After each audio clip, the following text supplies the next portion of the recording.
Hello everyone, my name is Martinez, and my incredible wife Marilyn, who does more than I could even imagine, and I have been married for 31 years.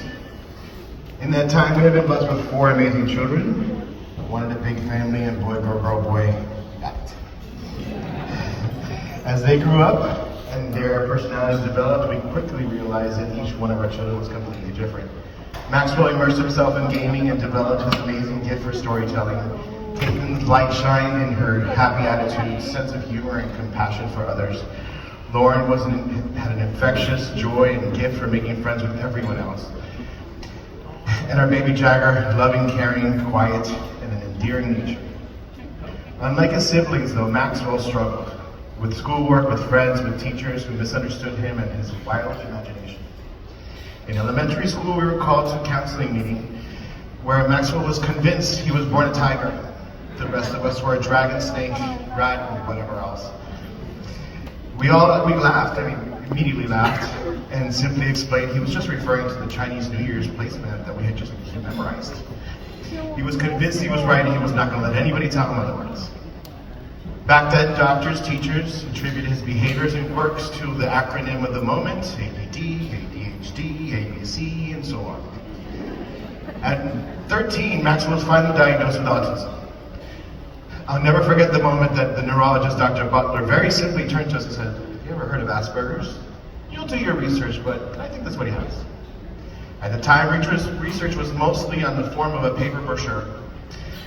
We did, however, find the Autism Speaks website and learn to adapt our parenting to Maxwell's needs, so thank you very much, Autism Speaks. Just after his diagnosis, coincidentally, we were called to his high school meeting with his principal, teachers, counselors, due to an incident with a friend and his low grades. After sharing what we had learned, his special ed teacher turned to us and very simply also said, "That's not what he has." I immediately answered, "Well, thank you so much for your diagnosis, but we're going to go with a neurologist."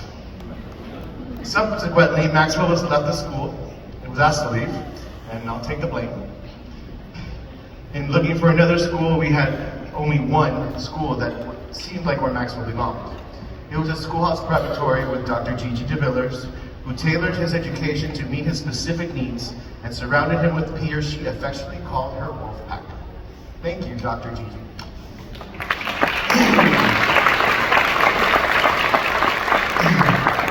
For years after graduation, Maxwell again struggled in college, slowly making his way through the Miami-Dade College curriculum.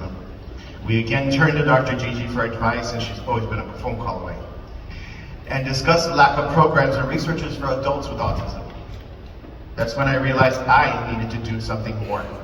Maxwell and others like him needed to see what a job, work, and life really was outside of high school and college.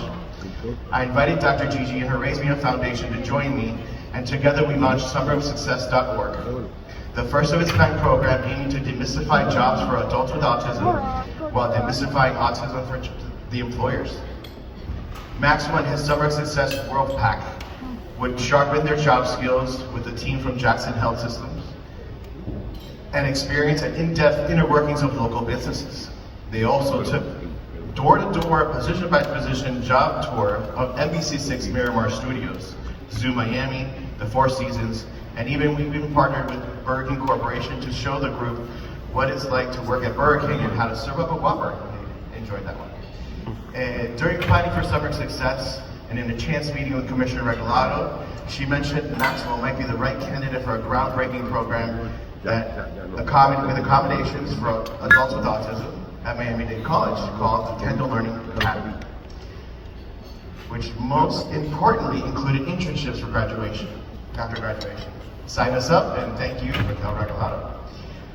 Today, Maxwell, 27, is poised to graduate college with a real chance to blaze his own path in life as an adult with autism.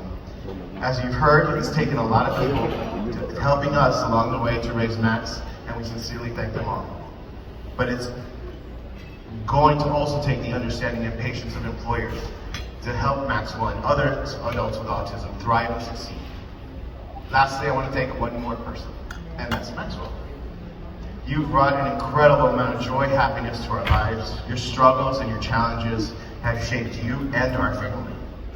I know you have helped me, your mother and siblings be better, more compassionate people. Always know that we are here for you and will always be there to support, defend, and guide you in everything we aspire to do.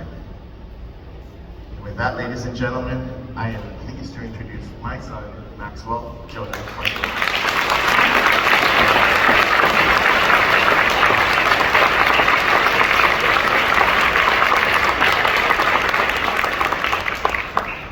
Good evening, everyone.